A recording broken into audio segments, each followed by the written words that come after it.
like, comment, and subscribe. Dadah.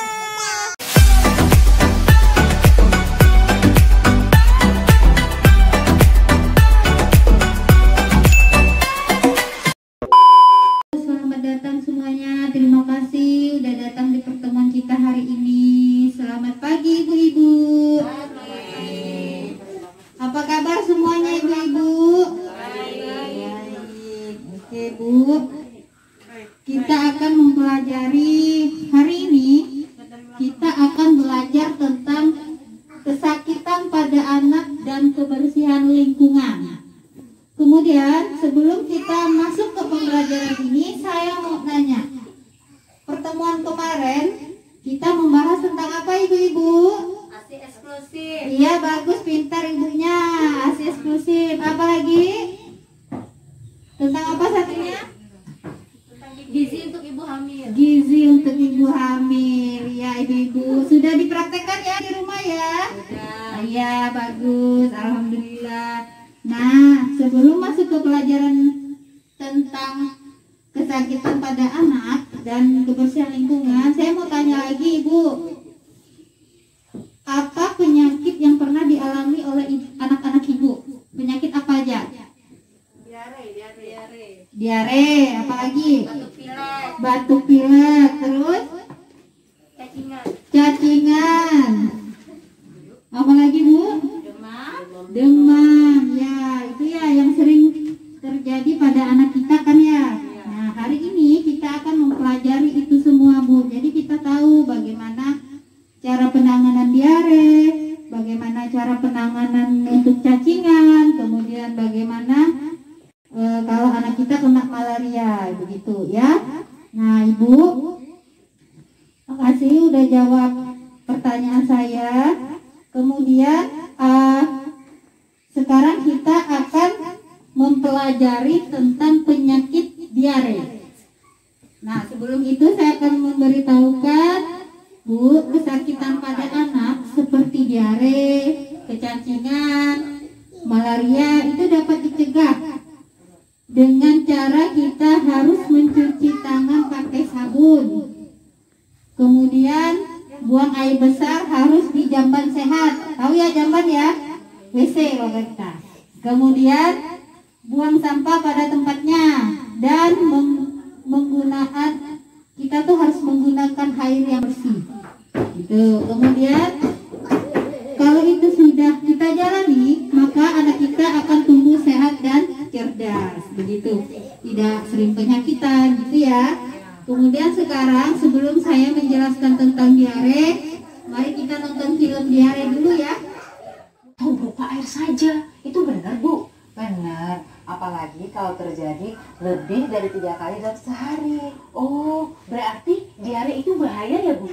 Bahaya. Anak akan kehilangan banyak cairan dalam tubuhnya. Oh, saya ingat, Bu, waktu itu di posyandu, katanya kalau anak kita kehilangan banyak cairan, mengakibatkan tidak sadarkan diri, dan kalau tidak ditanggulangi dengan cepat, Bu, akan mengalami kematian. Serem Bu, apa benar Bu Lili? Iya tuh Bu, benar. Padahal Bu, saya pikir kalau anak saya lagi diare itu, tubuhnya lagi berkembang dengan baik dan itu bagus Bu. Ternyata ada kuman jahat yang masuk dalam anak kita Bu. Kalau anak sudah mulai diare, segera dikasih Oralit, campurkan ke dalam minumannya. Oh, boleh nggak Bu dikasih cairan lain seperti air kelapa, jus buah, atau kuah sayur? Bisa kan Bu Lili? Boleh. Jangan lupa selain Oralit, tambahkan tablet zinc. Oh gitu ya Bu. Oh tapi Bu, kalau untuk ibu yang menyusui gimana Bu? Kata orang sih ASI itu bagus untuk peningkatan daya tahan tubuh anak kita Bu. Tapi kalau anak kita lagi diare, tes kesehatan terdekat Bu. Oh terus anak saya kan sudah makan makanan lain Bu selain ASI. Anak di atas 6 bulan kalau sudah mulai makan, yang penting kita perhatikan nilai gizinya aja Bu. Iya Bu, waktu itu kan saya ingat Bu Lili pernah bilang kita harus memperhatikan gizi dengan cukup, frekuensi, tekstur, jenis, dan porsi. Benar gak Bu? Iya Bu. Ibu-ibu, sekarang tadi kan kita udah nonton ya filmnya tentang diare. saya mau tanya, apa isi dari film tadi? Menceritakan tentang apa ibu-ibu? Diare. Nah, apa pengertian dari diare tadi? Ayo. Pengertian dari diare tadi, dia bilang penyakit diare itu penyakit yang berbahaya ya. Kemudian anak kita sering buang air besar, kan beraknya itu berak cair. Nah, itulah pelajaran yang tadi kita tonton. Ya, sekarang saya jelaskan lebih detailnya ibu-ibu. Diare adalah buang air besar itu encer atau berupa air saja dan terjadi lebih dari 3 kali. Maksudnya gini, kalau anak kita itu bisa dikatakan diare kalau misalnya pada hari ini ya, satu harian kan, dia itu beraknya cair, tidak ada ampasnya, tetapi lebih dari 3 kali. Kalau berak cairnya itu hanya 2 kali aja, itu belum bisa dikatakan diare. Tapi kalau udah lebih dari 3 kali, misalnya dia bangun tidur beraknya cair, kemudian 1 jam lagi dia berak lagi cair, 1 jam lagi berak cair, kan udah 3 kali kan? Tidak lama 1 jam lagi 3 kali cair lagi, berarti udah 4 kali. Nah, minum air yang sudah dimasak hingga mendidih. Ingat, biarpun dia air hujan, memang bersih sih dari atas, tapi kan kita tidak tahu dia di atap kita kan entah ada beraknya burung kah, ada apa, ulat kah jatuh masuk ke air tampungan, terus tidak kita masak, kita minum aja. Nah, itu kan tidak baik bagi pencernaan, itu bisa menyebabkan diare. Jadi harus dimasak dulu ya ibu-ibu ya, sampai matang ya.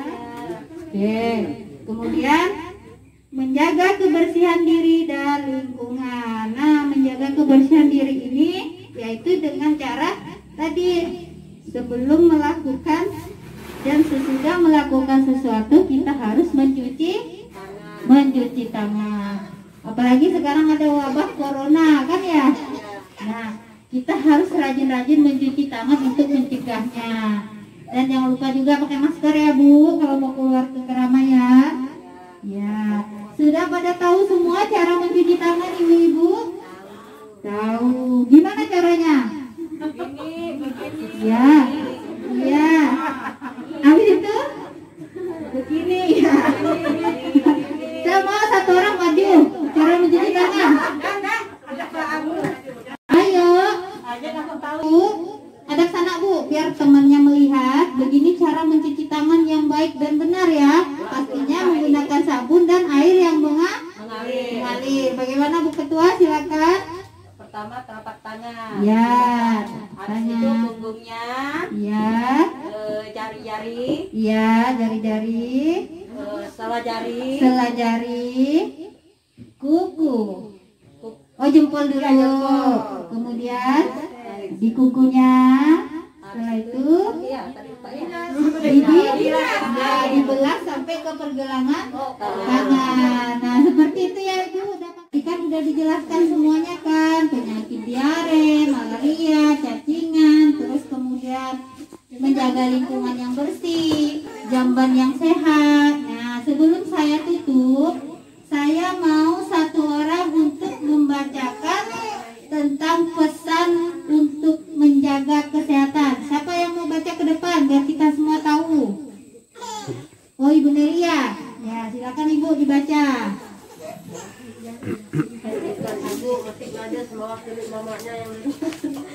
Pesan untuk menjaga kesehatan. Pertama, cuci tangan dengan menggunakan air bersih yang mengalir dan sabun. Kedua, menjaga kualitas sumber air yang akan digunakan untuk air minum. Ketiga, buanglah sampah pada tempatnya. Keempat, biasakan buang air besar di jamban sehat. Buatlah jamban keluarga. Kelima, gunakan KIS atau BPJS untuk mengakses layanan kesehatan. Nah, ya. Saya mau bertanya lagi di sini, Ibu-ibu, terima kasih udah datang. Sampai bertemu lagi di pertemuan yang selanjutnya. Sebelumnya, mari kita berdoa menurut agama dan kepercayaan masing-masing. Berdoa dimulai.